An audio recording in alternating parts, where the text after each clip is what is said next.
Good evening, and welcome again to Public Perspective. I'm your host, Kevin McDermott, and it is political season. Our guest tonight is someone running for local political office, and for those who follow politics, you know that all politics is local.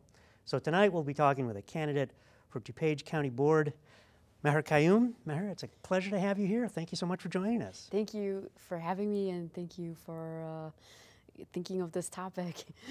Well, you know, politics is what makes the world go round. Whether people pay attention to it or not, it still does in the background. So people who are running for office are actually running to do something for the communities that they live in. And I think we lose sight of that a lot. So I applaud you for running. I applaud any candidate who steps up and runs for office. Thanks. So let's talk about that for a minute. It's a hard thing. It's difficult. The slings and arrows get tossed your way. What made you want to jump into the fray? Well, if I haven't said it already, thanks again for thinking of me, because when you're running in a race, I feel like I am running. I am out of breath every other day when it comes to some good ideas or some suggestions. So what made me want to run?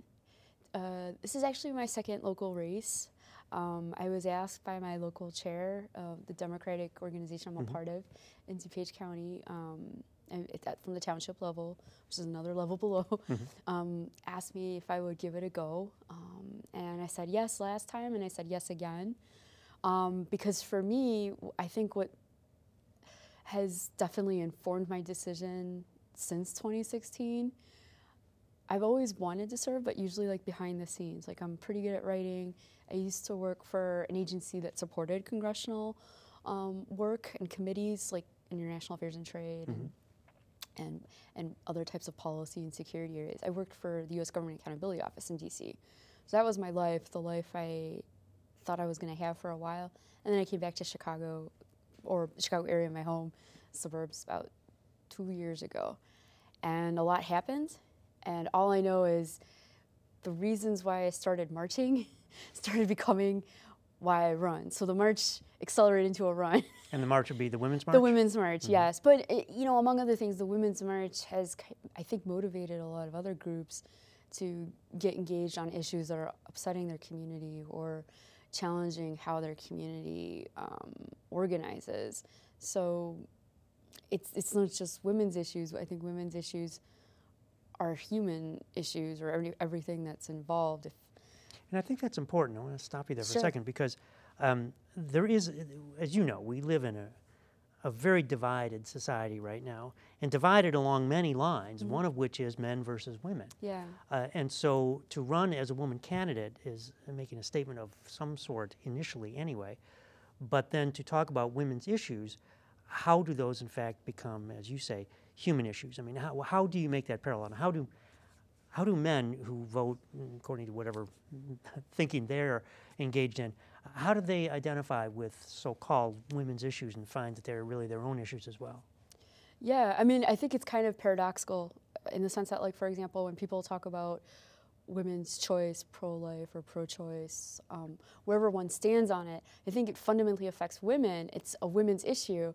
But then we've seen in the national level, most of the people with the strongest opinions have been men. I mean, in terms of legislating or calling out the policies. And it's funny because usually there's that term, women's work or women's issues, very 1950s type of statement, but it's continued to this day, especially when it comes to women's health issues. But at the same time, even though it's a women's issue, we have men discussing it at great length and making judgments on it. Now, I'm not saying as a local candidate I have a power to reverse or change anything. Right, but because the county board doesn't deal with that level of issues. No, it doesn't. Right? However, I've noticed, especially in the last couple of election cycles, a lot of local candidates, if they've done well or they've connected well with their party and community, move on to that next level. I mean, 2 years ago, I come from a district, the 11th district. Bill Foster's our congressman. He was challenged by a woman from the Republican Party who serves on the county board. So, I mean, kudos to her for taking it to the next level. I didn't agree with a lot of her positions, but that's how it moves. I mean, whatever her positions and views were at that time, if she had won that congressional race, suddenly now that issue that we see as a women's issue is part of the national discourse. So what hurdles do you face running as a woman? Do you see resistance from men, or do you find that you have to discuss things in different ways than a male competitor might discuss them? For example, do you have to take a different persona? Anything like that you find that running as a woman is more difficult, or at least different? I mean, I'm newer to the game, so my examples might seem very petty in certain eyes compared to All others. politics is petty, so we're okay with that. Yeah. But I know in one very simple example, something I experienced a little bit in the workforce, but I could dismiss because I wasn't hired to smile. A lot of times, especially if I started out, I'm a Toastmaster, so I'd give my 2-minute speech, finish, say thank you, and sit down. And I didn't think it was a big deal if I smiled or not, but apparently it is a big deal. Well, I think in politics generally, smiling helps you. It does. Yeah, that's true. That's it's for men good or for men women. and women. Yeah, yeah. But I noticed though that when I finished my speech in the beginning, or my stump speech in the beginning, I would get a lot of feedback, especially from people who are more senior than me, saying, "Oh, Mehr, it was great. You just need to smile more. Just make sure you smile more." And that's good. You can say that in Toastmasters. But I noticed that the other guy that just spoke before me, who's super serious, the feedback he was getting wasn't that. It was, "Oh, where did you find that budget report?" Or, interesting. Or did you talk to so and so? Like, I'm not saying that anyone has bad intent or anything like that, but it's just funny that women are expected to be friendly and open and welcoming. Yes. And for men, that doesn't matter, right? Right, especially when it's feedback time, like smile and so. I mean, maybe that'll change, maybe it won't. I mean, but it's just kind of funny. So it's making me smile now when I think about it. Well, that's a good thing. So, and I will tell you, one of the things about our current president that I notice most often is he seems to be scowling almost all the time. And I find that personally very off-putting. I tend to wonder, well, do you really not enjoy your life that much? I mean, Right. Are you having that horrible a time? Well, why are you doing this? Right. So to my mind, just for what it's worth, I think smiling makes me feel that you're comfortable with who you are and what you're doing and where you're going. Sure, and I think that's a fair compromise. Like, if that's what's being asked of everyone, then okay, that's great. But I mean, that's a petty example. But I mean, a more serious example in terms of, I think your question, if I could paraphrase, was what are the challenges as running as a woman? And right now, all I'm seeing is a lot of great energy in being a woman candidate running, but we'll have to see on March 21st, the day after the primary, if that energy can continue through the actual, okay, now that each party has picked their candidate, whether it was a woman or a man, hopefully a woman, because we marched to the polls and that was the theme.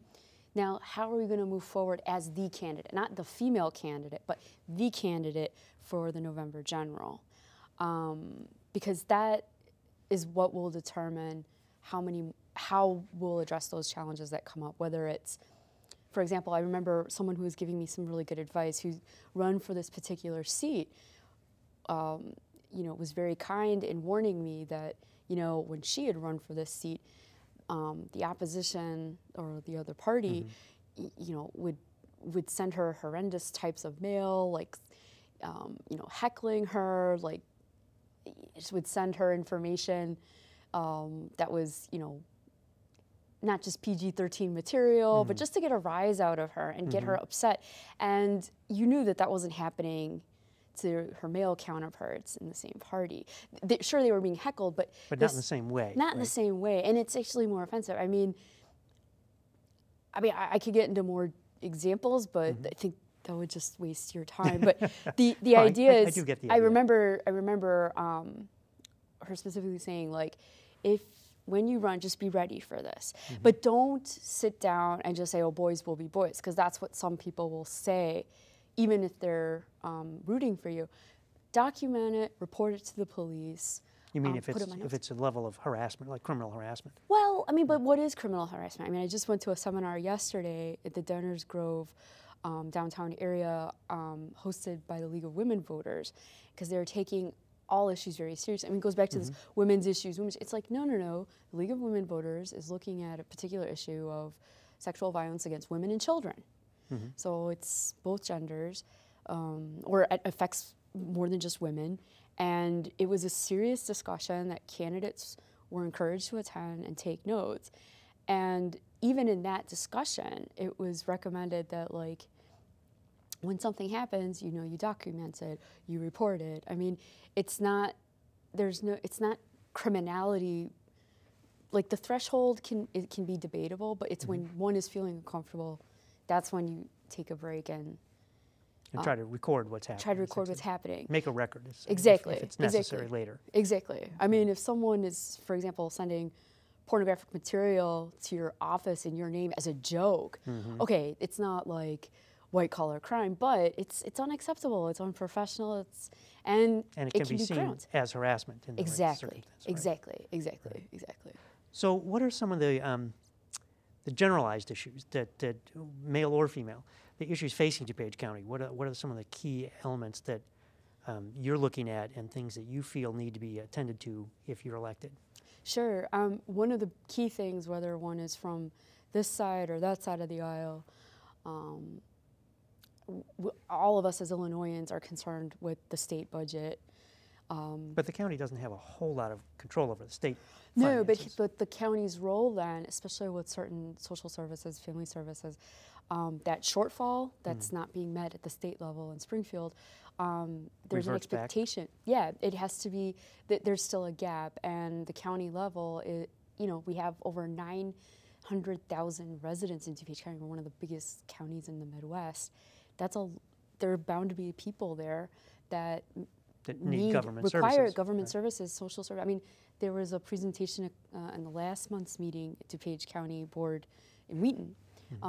There was an interesting statistic. They said about 25-ish to 30-ish% of the students attending high school are in the lower income bracket. So that affects, like, maybe the lunch programs, textbooks, access to getting to school. I mean, these sorts of things have to come from somewhere, and so the county has to fill that gap. Right. Now, all counties face these financial hurdles, so it's not a good time to be raising taxes, certainly, and at least not politically. So if there are these shortfalls, I mean, what can the county do? What are the options? I mean, there are two that come to mind, and I'm sure there are others. One is let's review the budget in the sense that there are various contracts, like we can review them. There are lobbying efforts, and not all lobbying efforts are bad or all necessarily good. I mean, we have to review that and see what was our goal for it? Did we achieve it? Do we need to change strategy? Do we need to pause on what we're doing with it? Because it can be good or bad. And the other option is, attracting businesses to come into the area. That brings in another source of revenue. It's important. And the third option is something I've been playing around with in my mind. I mentioned it a little bit in my Daily Herald interview, is looking at how the county fair, it's a tradition, not just in Illinois, but in many states. It's supposed to promote community development, economic development, and share that tradition of, farming and what that's done, but Illinois has changed a little bit. So perhaps we need to update that county fair model to the 21st century.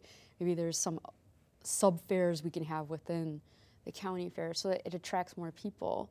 Or let me rethink the idea of what is the fair supposed to accomplish. Right. If it's not a celebration of agriculture, can it be a celebration of some different type of industry? Can we bring high-tech to DuPage, for instance, something like that. Right, and it's not a coincidence. It's a good coincidence that community COD is not too far. College of DuPage. College of DuPage, yeah. I was thinking acronyms. I need to not do that. We all do, believe me.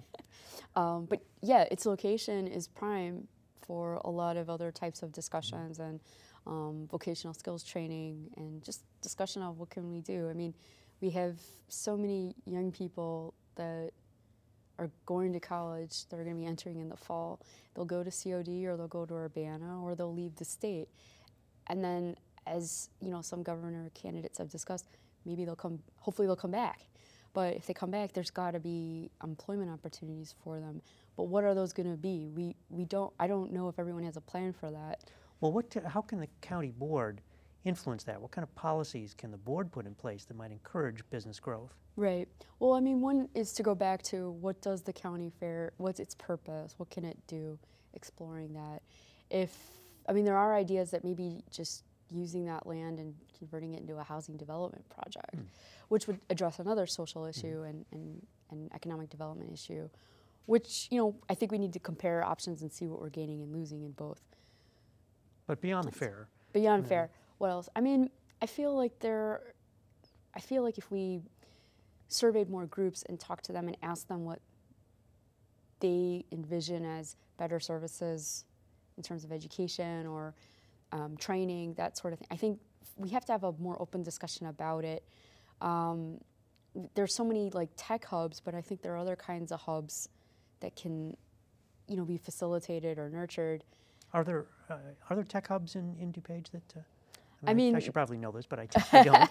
So it's a good question. I'm looking more into that. I mean, the idea of a hub sounds very like big and bigger than maybe what a county can offer, but maybe there's like, you know, there's workshop opportunities or way of partnering.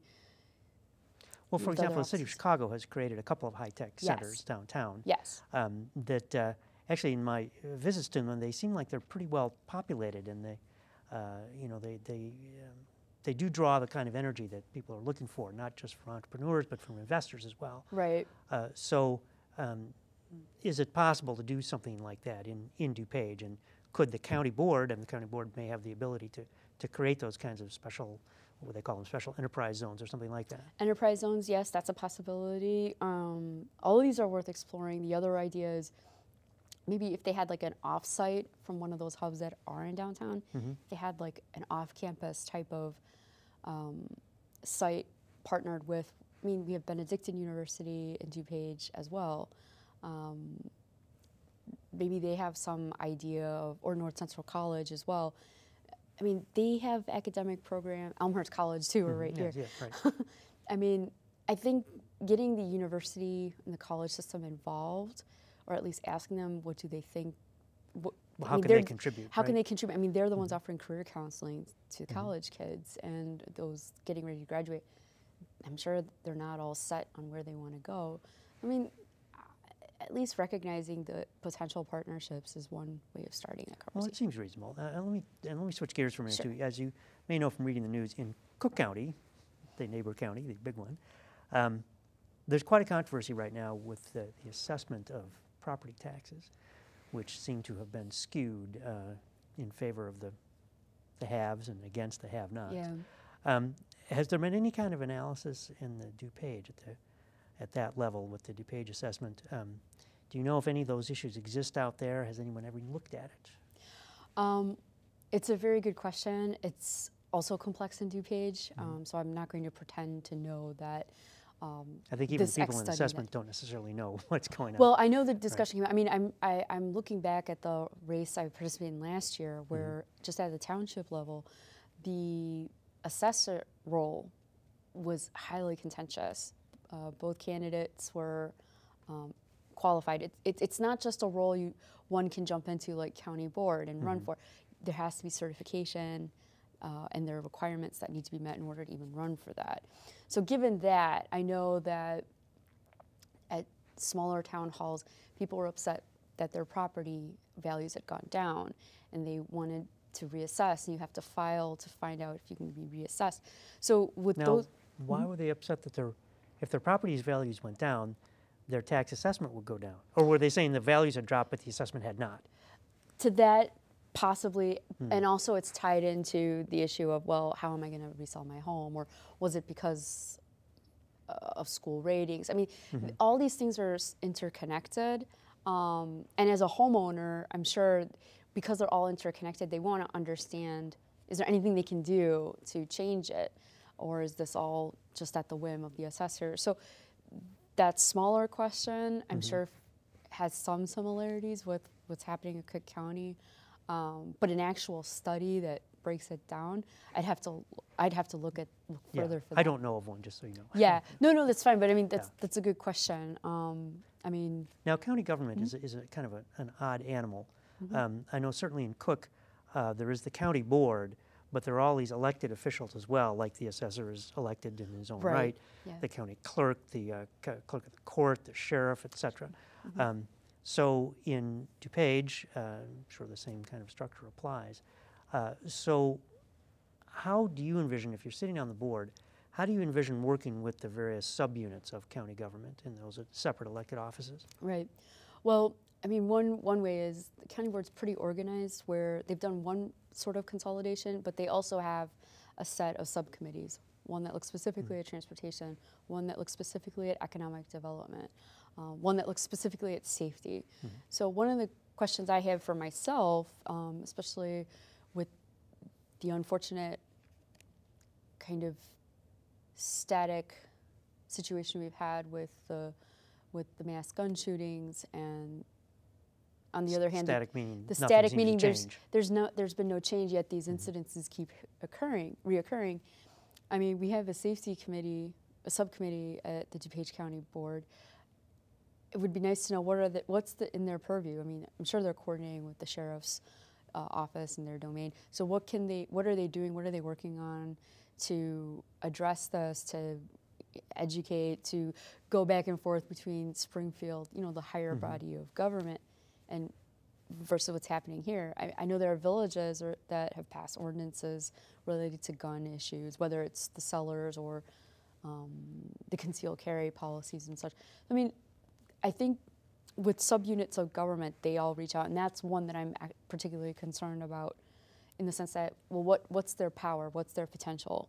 Who else can they talk to see about what kinds of legislation is possible, how far it can reach, and that in itself would relate to, well, and particularly schools. in the case of county ordinances, the counties can sometimes step up and do things that may or may not be challenged later in court, but they can at least take a stance and try to move things forward. Right. And is this something that you've thought about, how the county might take the lead, even if later it might even be overturned, but it's an effort to try to move the conversation? Absolutely, and this is what I'm still refining in my mind, because next Wednesday, or February 28th, is the Advocacy Day organized by Every Town and Mom's Demand to get all of us in Illinois down to Springfield and pick up the conversation that they started last fall and are continuing regarding not just one piece of legislation, but a couple of others, seeing how far that goes, because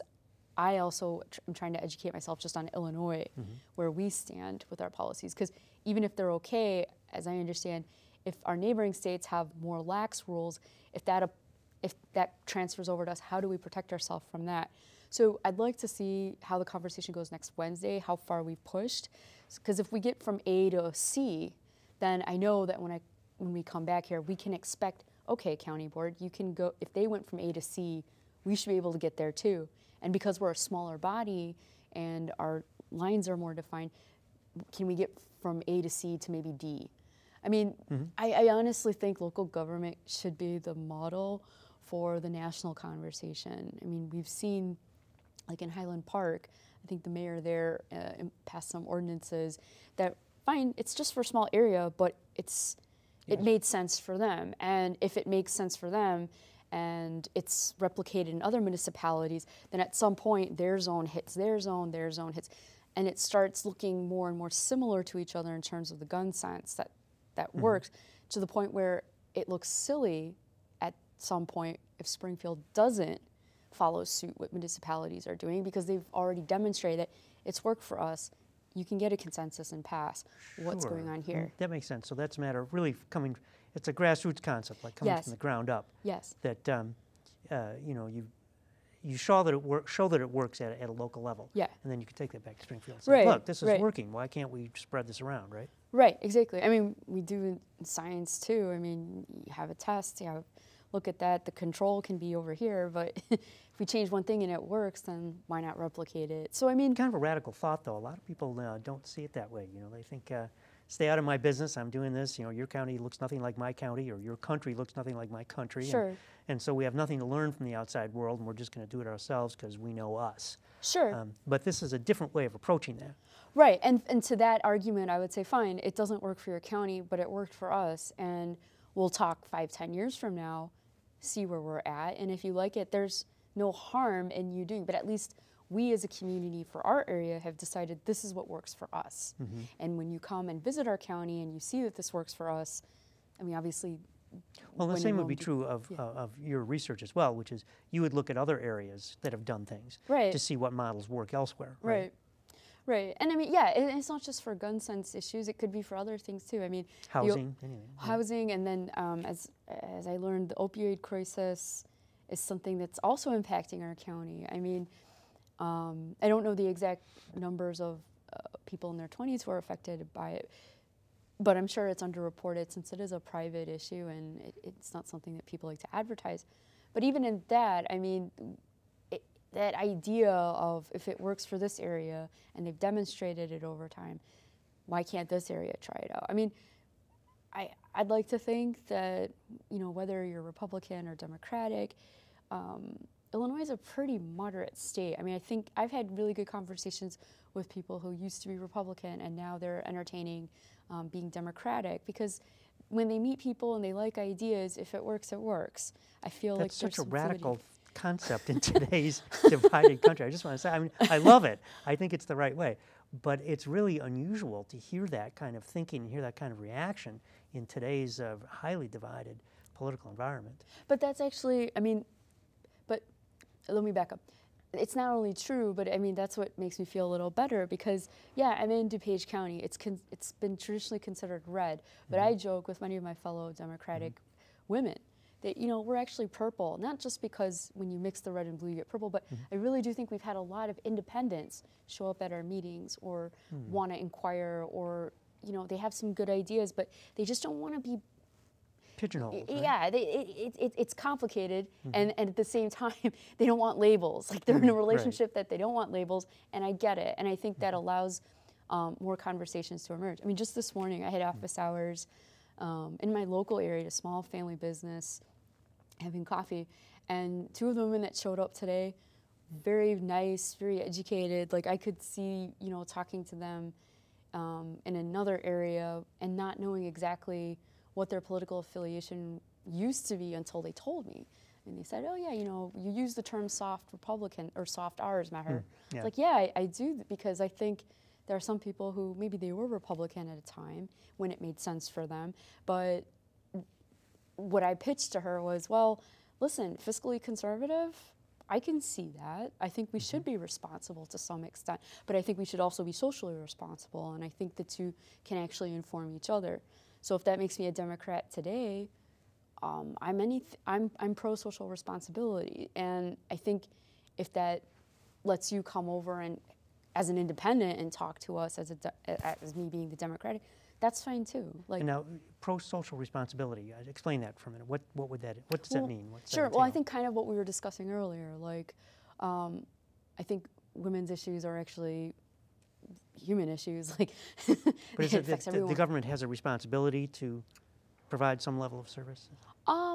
Yeah, to some extent, and I think that service or whatever that level is, the community should be discussing it and agreeing what is that social contract. I mean, I think it goes back to that. I mean, social contract is a very American principle.